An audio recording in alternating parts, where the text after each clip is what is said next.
نحمدہ و نصلی علی رسول الکریم اما بعد اعوذ باللہ من الشیطان الرجیم بسم اللہ الرحمن الرحیم وَأَنكِحُوا الْأَيَامَ مِنكُمْ وَالصَّالِحِينَ مِنْ عِبَادِكُمْ وَإِمَائِكُمْ إِنْ يَكُونُوا فُقَرَاءَ يُغْنِهِمُ اللَّهُ مِنْ فَضْلِهِ وَاللَّهُ وَاسِعٌ عَلِيمٌ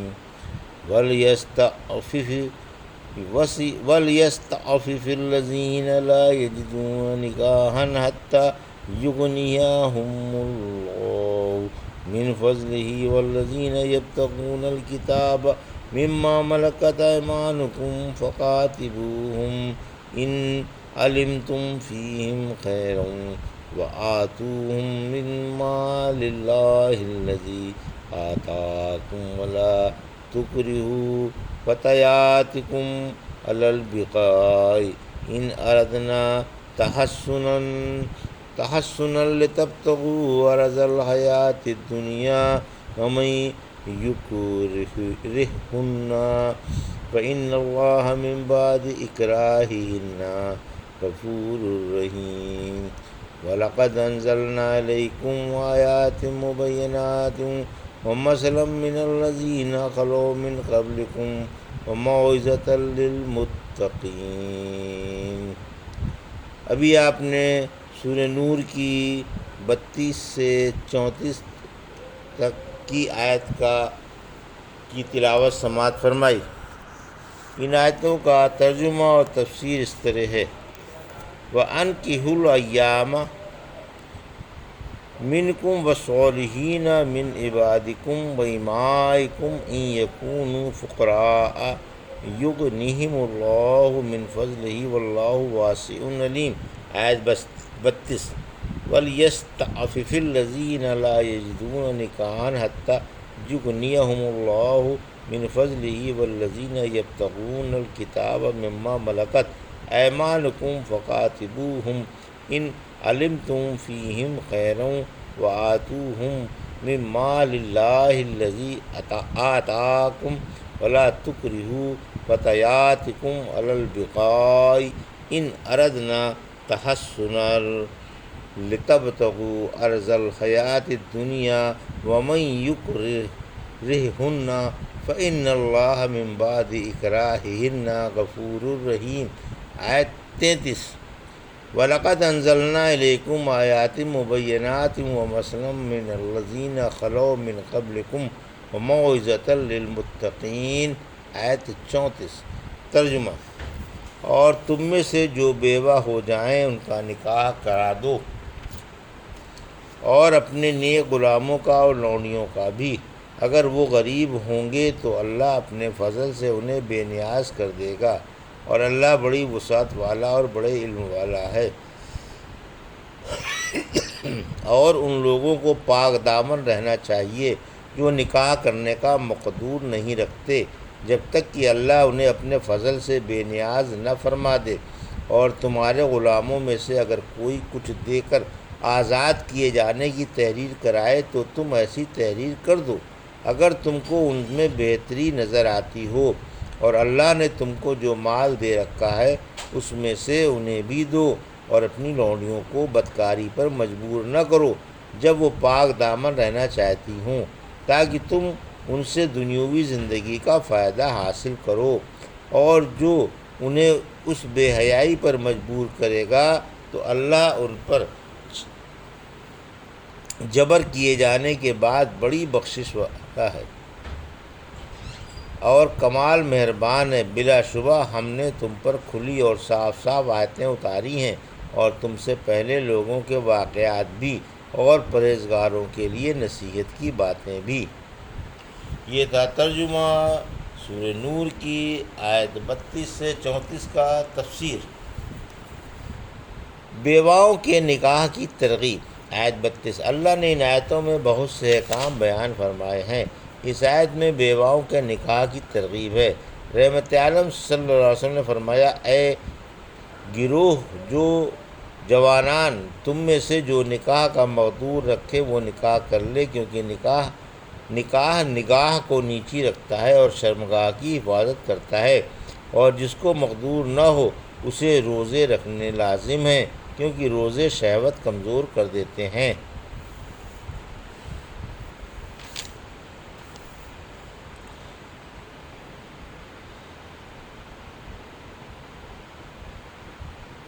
کہا جاتا ہے خواہ کنوارے ہوں یا شادی ہونے کے بعد مجرد رہ گئے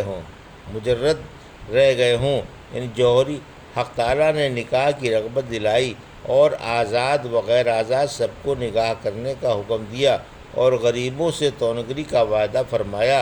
ابوبکر صدیق رضی اللہ عنہ نے فرمایا، حق تعالیٰ نے تم کو جو نکاح کرنے کا حکم فرمایا ہے اس کی اطاعت کرو، اللہ نے تم سے تونگری کا وعدہ فرمایا ہے وہ پورا فرمائے گا۔ رحمت عالم صلی اللہ علیہ وسلم نے فرمایا، 3 شخصوں کی مدد کرنا اللہ کے ذمے ہے، وہ نکاح کرنے والا جو پاک دامنی کا خواہش مند ہو، وہ مکاتب جو رقم ادا کرنا چاہتا ہو، اور اللہ کی راہ کا غازی۔ رحمت عالم صلی اللہ علیہ وسلم نے اس شخص کا بھی نکاح کرا دیا جس کے پاس صرف ایک تہبند ہی تھا اور ایک لوہے کی انگوٹھی بھی میسر نہ تھی، اور مہر یہ مقرر فرما دیا کہ بیوی کو قرآن یاد کرا دے جتنا اسے یاد ہو، کیونکہ آپ کو اللہ کے فضل و کرم سے یقین تھا کہ اللہ انہیں فراخی دے گا اور دونوں کی ضرورتیں پوری فرمائے گا۔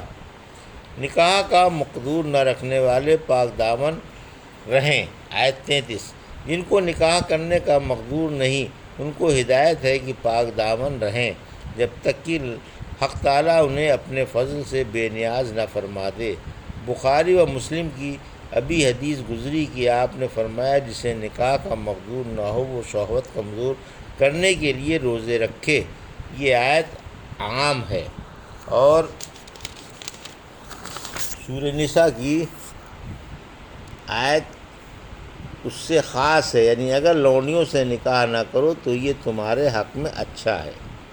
پھر فرمایا کہ اگر غلام مالکوں کو کچھ رقم دے کر آزاد ہونا چاہے تو وہ تحریر کریں کہ جب وہ رقم ادا کر دیں گے تو آزاد ہو جائیں گے، یعنی مالک اس میں مزاحمت نہ کریں، بشرط یہ کہ غلام کا کوئی ایسا پیشہ ہو جس کی وجہ سے وہ کما کر اپنے سردار کو مال ادا کر سکے۔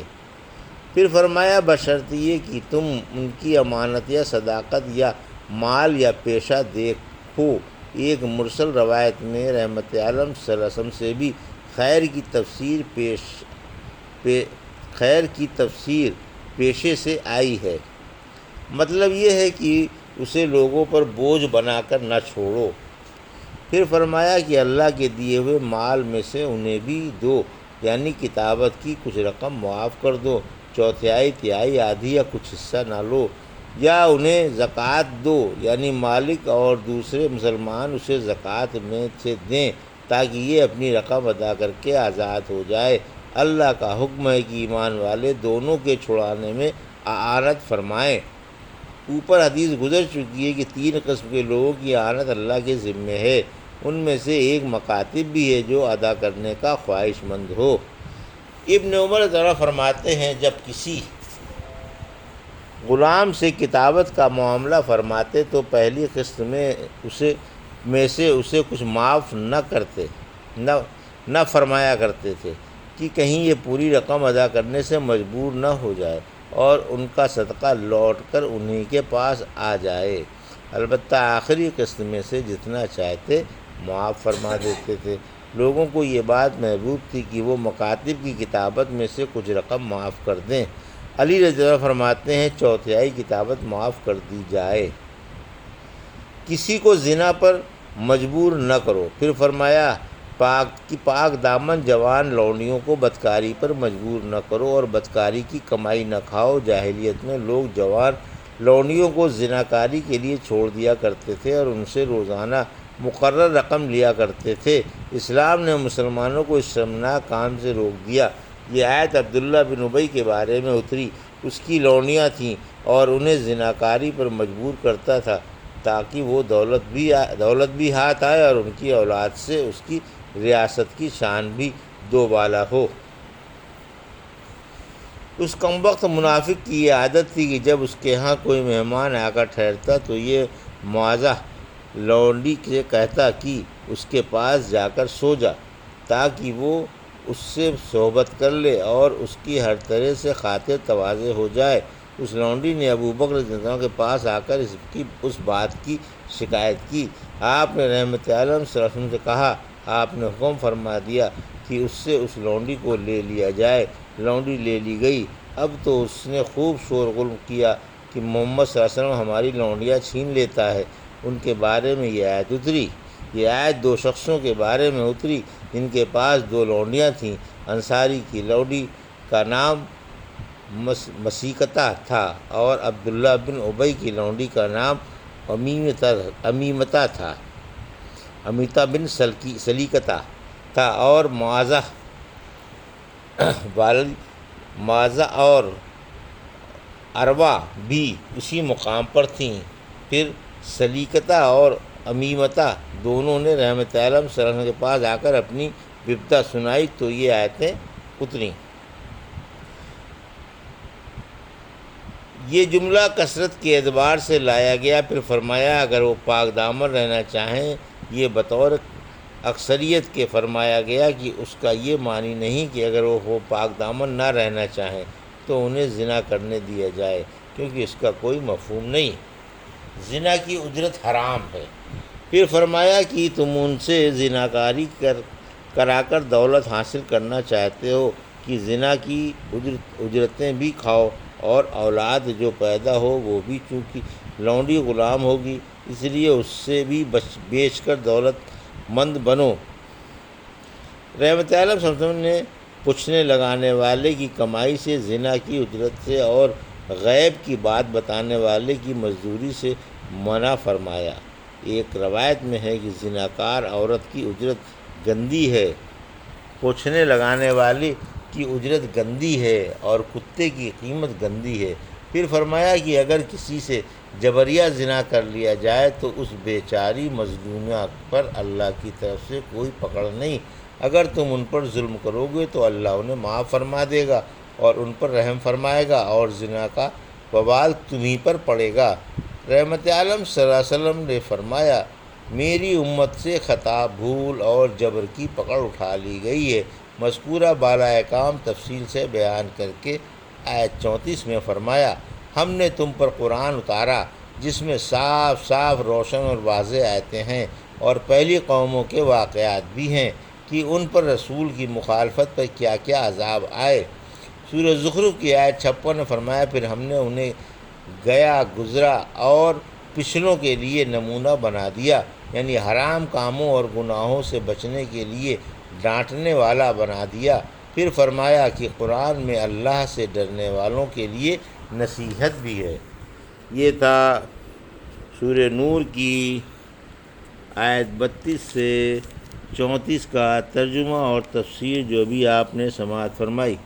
بارک اللہ لی و لکم فی القرآن الحکیم و نفعنی وایاکم بآیات الذکر الحکیم۔